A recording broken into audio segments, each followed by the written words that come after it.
Hello and welcome all of you. In previous lecture of administrative law, we just discuss or we discuss the overview of administrative law and how the nature of state is developed according to the changing conditions of the society. Okay? Before that,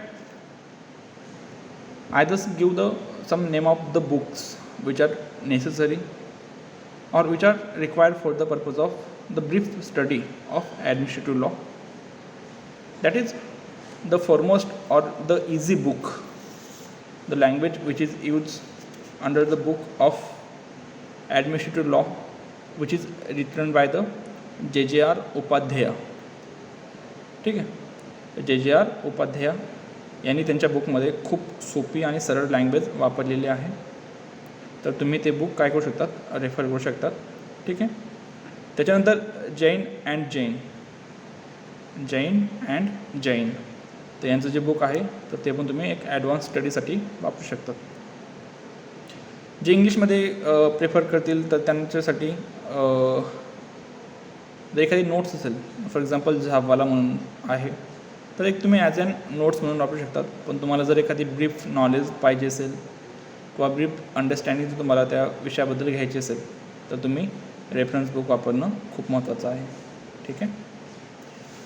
in today's lecture we just deals with the what is the syllabus to which we have studied in this particular subject.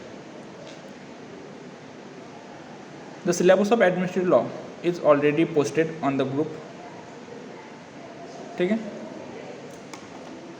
If any one of you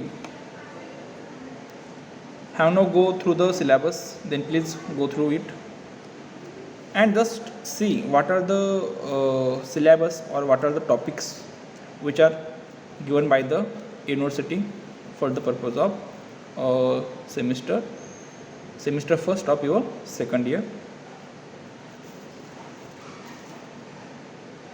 The module first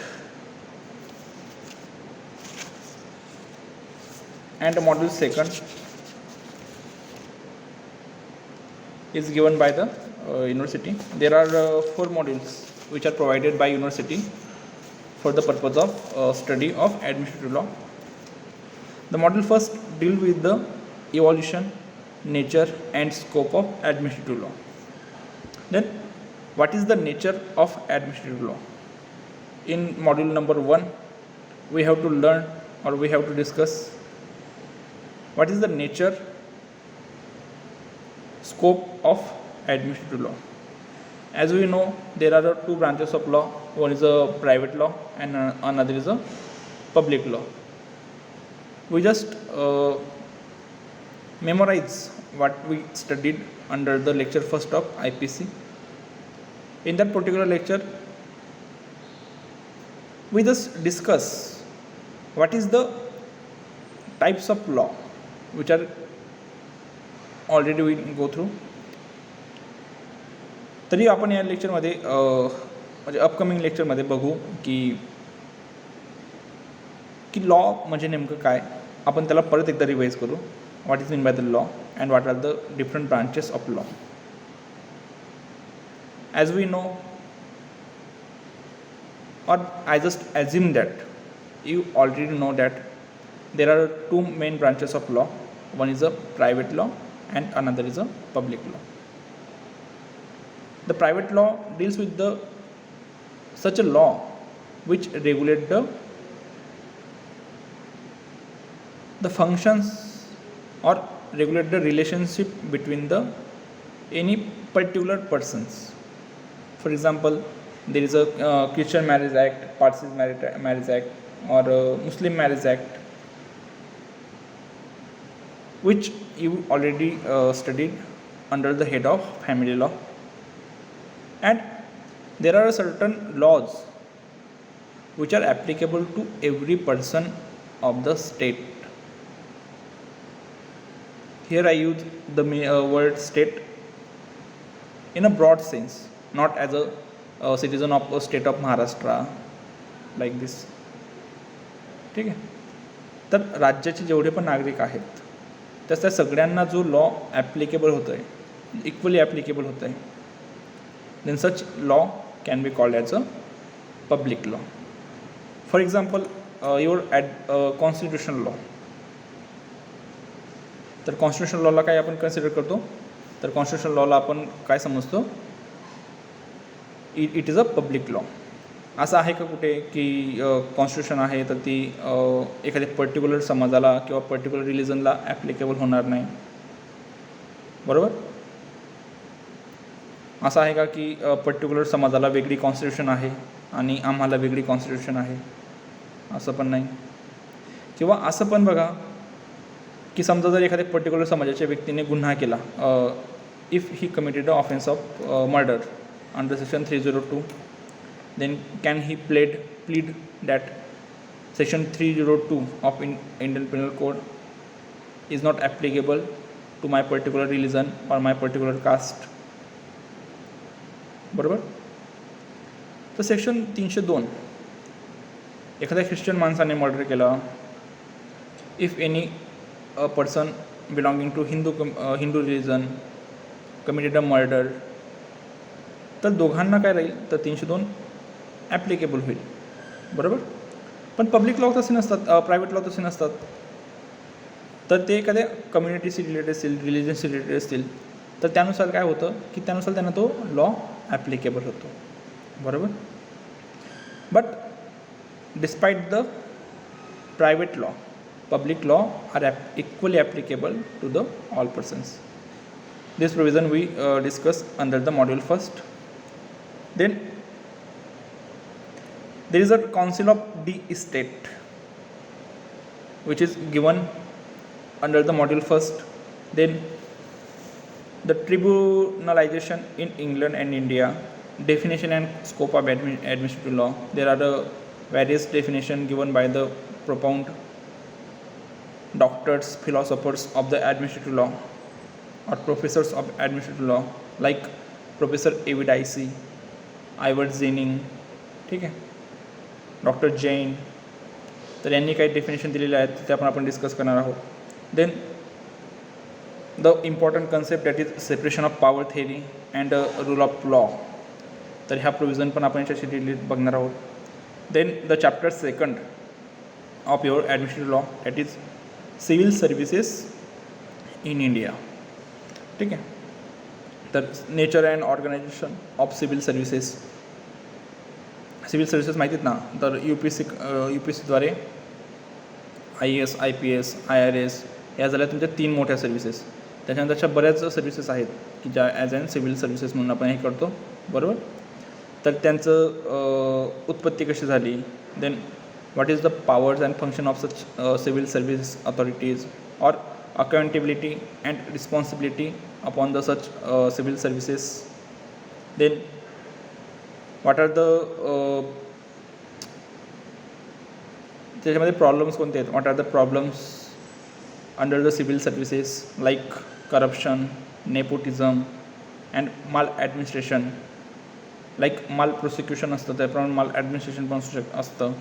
तर त्या concept आपण याच्यामध्ये बघणार आहोत. त्याच्यानंतर तुमचं इथं legislative powers of administration. तर ॲडमिनिस्ट्रेटिव्ह अथॉरिटीला कोणते कोणते लेजिस्लेटिव्ह पॉवर आहेत, ठीक आहे. तर ह्या गोष्टीसुद्धा आपण ॲडमिनिस्ट्रेटिव्ह लॉमध्ये बघणार आहोत. त्याच्यामध्ये आहे की डेलिगेटेड लेजिस्लेशन म्हणजे काय, त्याची नेसेसिटी काय आहे, then requirements of validity of delegated लेजिस्लेशनची हे काय असेल, नंतर पब्लिकेशन ऑफ डेलिगेटेड लेजिस्लेशन म्हणजे काय, बरोबर. नंतर प्रोसिजर काय असेल अँड देअर इफिशियन्सी कशी असेल. नंतर हिअरिंग बिफोर लेजिस्लेटिव्ह कमिटीज असतील तर ह्या गोष्टी म्हणा. नंतर सब डेलिगेशन ऑफ लेजिस्लेटिव्ह पॉवर असतील तर ह्या म्हणा. तर सब डेलिगेशन अलाऊ असतं का, जसं की आपण सब टेनंट असतो किंवा सब एजंट असतो, याच्यानुसार पण सब डेलिगेशन असू शकतं का. फॉर एक्झाम्पल एखाद्या अथॉरिटीला तुम्ही काय केलं आहे, तर पॉवर काय केलं आहे, तर डेलिगेट केलेलं आहेत, तर ते परत तो पुढे डेलिगेट करू शकतो का. whether he is capable to redelegate or subdelegate the power which are already delegated to him bye the parent act. बरोबर. तर पॅरेंट ॲक्ट काय असतो, तर ह्या सगळ्या गोष्टी आपण मॉड्यूल फर्स्टमध्ये बघणार आहोत, under chapter 3 which is deals with the legislative power of the administrative authority. ठीक आहे. त्याच्यानंतर chapter 4 deals with the judicial power of administration. बरोबर. पण याच्या आधी आपण ते जे बेसिक कन्सेप्ट आहेत की what are the there are 3 types of powers of the state. One is a legislative, judicial power and executive power. बरोबर. तर आपण त्या समजून घेणार आहोत. त्याच्यानंतर आपण या चॅप्टरवर येणार आहोत. त्याच्यामुळे आता तुम्हाला कळलं किंवा नाही कळलं तर काही फरक पडत नाही. तर आपण काय बघू, तर ज्यावेळेस आपण ॲक्च्युअलमध्ये त्या याला डील करू, तर त्यावेळेस जर तुम्ही लेक्चर बघितले असतील सगळे डिलिजंटली रिलिजियस, जर तुम्ही लेक्चर्स बघितले असतील, if you attend the lectures, online lectures diligently and religiously, then there is no problem to understand what are the basic concepts which are given under the administrative law and what are the nature of the such particular chapter like legislative or judicial power of the administration. ठीक है. Then under the head of judicial powers there are certain topics or there are certain maxims like no man can be a judge in his own case or ऑडी अल्ट्रम partum. बरोबर. तर त्याचे need काय आहेत. बरोबर. तर ॲडमिनिस्ट्रेटिव्ह ट्रिब्युनल्स म्हणजे काय, रिझन डिसिजन म्हणजे काय असतं, the order shall be reason order, what are the facet of the natural justice. बरोबर. तर ह्या सगळ्या गोष्टी आपण judicial power of the administration या हेड्सखाली बघणार आहोत. त्याच्यानंतर येतं तुमचं judicial control of the administrative action. ठीक आहे. तर तुम्ही ॲडमिनिस्ट्रेटिव्ह ॲक्शनला कंट्रोल कसं करू शकतात, बाय ज्युडिशियल कंट्रोलने कसं तुम्ही त्याला कंट्रोल करू शकतात ज्युडिशियल ॲक्शनने. तर त्याच्यामध्ये रेट ज्युडिकाटा असेल, डॉक्ट्रिन ऑफ लॅचेस आहे, त्याचे ग्राउंड्स असतील, नंतर रेट्स असेल, if the statute which give power to the any delegated legislation, then if such law is ultra vires, तर त्याची पोझिशन काय राहील मग. तर ह्या सगळ्या गोष्टी आपण याच्यामध्ये बघणार आहोत. कशामध्ये, doctrine of what are the judicial control over the judicial control of administrative action. बरोबर. त्याच्यामध्ये वेगवेगळ्या आपण ज्या डिट्स आहेत ज्या ऑलरेडी तुम्ही कॉन्स्टिट्यूशनमध्ये बघितल्या under article 32 and 226 of the Indian constitution. बरोबर. तर या केसमध्ये ज्या पण आहेत काय ज्या डिट्स आहेत, तर त्या आपण त्या फंडामेंटल राईटशी निगडीत बघितल्या होत्या. पण या ठिकाणी आपण कसं बघणार आहोत त्यांना, तर या ठिकाणी आपण त्यांना ज्युडिशियल ॲक्शन आपण कशी हे करू शकतो, ॲडमिनिस्ट्रेटिव्ह ॲक्शनला ज्युडिशियल कंट्रोल नुसार आपण त्या रिट्स कशा वापरू शकतो. बरोबर. तर त्या रिट्स आपण याच्यामध्ये बघणार आहोत. For example writ of mandamus, writ of certiorari, writ of prohibition, writ of quo warranto, habeas corpus. बरोबर. त्या सगळ्या रिट्स आपण याच्यामध्ये बघणार आहोत. त्याच्यानंतर येतं ॲडमिनिस्ट्रेटिव्ह डिस्क्रिशन. ठीक आहे. तर ॲडमिनिस्ट्रेटिव्ह डिस्क्रिशन म्हणजे काय, त्याची ती ओन पॉवर असते की he can use the power which is given by the parent act according to the facts and circumstances of the case. बरोबर. तर डेलिगेटेड लेजिस्लेशन हे करताना काय असतं की बऱ्याच वेळेस काय होतं की बऱ्याच वेळेस असं होऊन जातं की तुमच्या ज्या पॉवर आहेत तर त्या एक्सरसाइज करताना एखादी एक्स्ट्राऑर्डिनरी कंडिशन येऊन जाते और any extraordinary situation can be arise while exercising the delegated power which are given by the Parent Act to the delegated legislation. Then to tackle with the such condition, such extraordinary condition, there are certain discretionary power which are given to the such delegated legislation by the Parent Act. तर मग असं delegated जे legislation आहे किंवा जे असं तुमच्या discretion जे पॉवर आहेत, discretionary power given by the parent act, तर त्या आपण अकॉर्डिंग्स बिल वापरू शकतो का. बरोबर. तर समजा तुमचे डेलिगेटेड जर पॉवर असतील डिस्क्रिशन पॉवर, तर ते अकॉर्डिंग जर विल वापरायला गेलं तर there can be a injustice happen while exercising such discretionary power given by the Parent Act. Then there are certain norms or certain grounds on which such power can be exercised by the administrative authority. Then what are the such grounds or what are the limitations or restrictions imposed by the statute on such discretionary power which is given by the Parent Act. तर ते सगळे grounds पण आपण याच्यामध्ये बघणार आहोत. ठीक आहे. त्याच्यानंतर तुमचं येतं की लायबिलिटी फॉर रॉंग्स. तर या जे चॅप्टर आहे चॅप्टर 7 तर याच्यामध्ये आपण बोथ जे रॉंग्स आहेत whether it is tortious liability or whether it is a contractual liability तर याच्यामध्ये आपण बघणार आहोत. ठीक आहे. आर्टिकल 300 तुम्ही बघितलं नसेल तर बघून घ्या. आर्टिकल 300मध्ये कॉन्ट्रॅक्ट करायच्या पॉवर्स आहे स्टेटला. The contract with the union of India तर प्रेसिडेंटच्या नावाने होतो, इकडे गव्हर्नमेंटच्या नावाने होतो. बरोबर. गव्हर्नरच्या नावाने होतो सॉरी. तर बोथमध्ये तर लायबिलिटी कोणावर राहील किंवा नेचर कसं राहील त्या लायबिलिटीचं. What is mean by the act of state. बरोबर. Estoppel and waiver. What is the effect of estoppel and waiver upon the कशावर तर तुमच्या टॉर्टियस आणि कॉन्ट्रॅक्च्युअल लायबिलिटीवर. तर ह्या कन्सेप्ट पण आपण काय करणार आहोत त्याच्यामध्ये बघणार आहोत. त्याच्यानंतर तुमचं चॅप्टर 8 अंडर द मॉड्यूल 4 तर त्याच्यात काय त्याच्यात कॉर्पोरेशन्स अँड पब्लिक अंडरटेकिंग्स. आता विविध जे कॉर्पोरेशन आहेत किंवा पब्लिक अंडरटेकिंग्स आहेत तर ते आपण थोडक्यात समजून घेणार आहोत. बरोबर.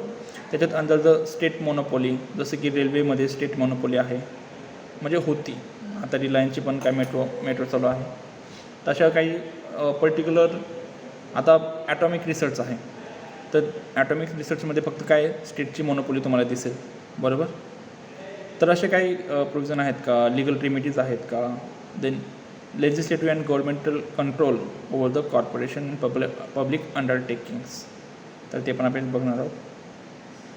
नंतर येतं की informal methods of settlement of disputes and grievances redressal procedures. त्याच्यामध्ये कोणत्या प्रोसिजर आहेत की सेटलमेंट ऑफ डिस्प्यूटसाठी जसं की कॅट आहे, मॅट आहे. कॅट म्हणजे ते CET कॅटवाले त्यांनी तर कॅट कोणती तर सेंट्रल ॲडमिनिस्ट्रेटिव्ह ट्रिब्युनल. मॅट म्हणजे Maharashtra administrative tribunal. Vigilance commission आहे. ओम्बुड्समन आहेत जसं की लोकपाल अण्णा हजारे त्यांनी आंदोलन केलेलं लोकपालसाठी. लोक आयुक्त आहेत यांचं इव्हॉल्युशन कसं झालं. तर ह्या सगळ्या गोष्टी आपण काय करणार आहोत. तर जो तुमचा ॲडमिनिस्ट्रेटिव्ह लॉ आहे तर या लॉमध्ये आपण ब्रीफली डिस्कस करणार आहोत. ठीक आहे. From Monday we begin the our core topic. We started from the what is the nature and scope of the administrative law. त्याच्यानंतर what are the 3 organs of the state and what are the 5 functions which is provided by the professor W. Friedmann in his book law in a changing society. तर ते 5 जे त्याचे राज्याची कामं आहेत. And what are the 3 organs of the state. तर 3 organs आपण state जे आहेत ते आपण ब्रीफली बघणार आहोत under the separation of power थेअरीमध्ये. बरोबर. तर मेजर्स ऑफ ॲडमिनिस्ट्रेटिव्ह लॉ आहेत तर डेफिनेशन असतील त्याचा नेचर आणि स्कोप असेल. Then what are the grounds which led to development of the administrative law in today's context. तर ते कोणते कोणते आहेत तर ह्या गोष्टी आपण सगळ्या नेक्स्ट लेक्चरला बघणार आहोत. तर पुढच्या लेक्चरला ज्यावेळेस तुम्ही येणार तर त्यावेळेस तुम्ही ह्या ज्या प्रायमरी गोष्टी आहेत तर त्या तुम्ही एक तर वाचून घ्या. तर कुठून वाचणार एक तर झापाला किंवा ॲडमिनिस्ट्रेटिव्ह लॉचं JGR उपाध्याय यांचं बुक किंवा जैन अँड जैनचं जे पुस्तक असेल जे तुमच्याकडे अवेलेबिलिटी असेल तर ह्या गोष्टी तुम्ही पहिले आधी रेफर करून घ्या. ठीक आहे. तर आजच्या लेक्चरबद्दल काही प्रश्नाचं हे नाही म्हणा. फक्त तुमचं सिलेबसबद्दल काही डाऊट असतील तर तुम्ही ते विचारू शकता मला. तुम्ही बाय पर्सन मला मॅसेज करू शकता, कॉल करू शकता. जर कॉल रिसिव्ह नाही केला तर तुम्ही मला व्हॉट्सअप मॅसेज करा. बरोबर. तुम्हाला मी 100% रिप्लाय याचा रिप्लाय देईल. ठीक आहे. तर मग भेटू आपण मंडेपासून आणि आपले रेग्युलर लेक्चर तेपासून चालू होऊन जाईल. ठीक आहे.